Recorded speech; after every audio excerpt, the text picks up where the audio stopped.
নমস্কার বন্ধুরা, আজকে চলে এসেছি নতুন একটা ভিডিও নিয়ে। আজকে আমি পাট শাক দিয়ে চিংড়ি মাছ দিয়ে ঝোল রান্না করব। প্রথমে আমি কড়াতে তেল দিয়ে দিয়েছি। এখন আমি রাঁধুনি ফোড়ন দিয়ে দেবো 1 চামচের মতো। তারপর আমি দিয়ে দেবো থেতো করা রসুন, কাঁচা লঙ্কা, দিয়ে দেবো আমি হলুদ 1.5 চামচের মতো, দিয়ে দেবো স্বাদ মতো লবণ। দিয়ে আমি এবার ভালো করে নেড়ে নেব। ভালো করে আমার ভাজা হয়ে গেছে। এখন আমি জল দিয়ে দেবো।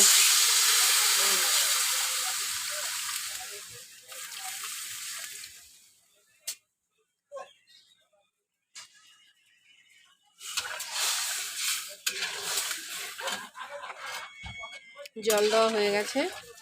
এখন আমি ঢেকে দেব।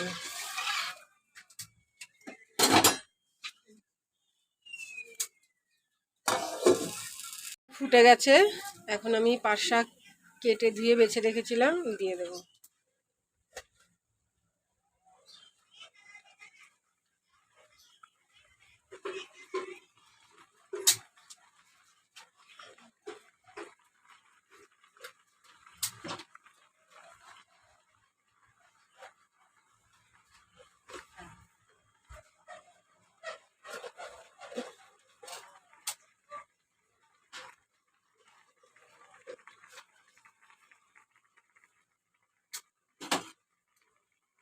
সব শাক দেওয়া হয়ে গেছে। আমি ভালো করে নাড়িয়ে দেব।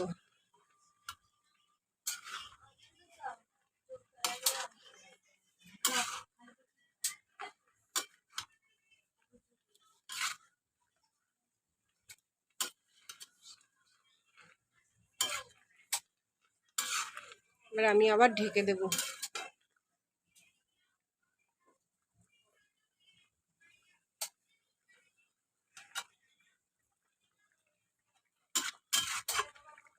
হয়ে গেছে আমার পাট শাকের ঝোল। আমি থেতো করে রেখেছিলাম কাঁচা রসুন, সেটা আমি এখন দিয়ে দেব যাতে সেন্টটা ভালো বেরায়। এবার আমি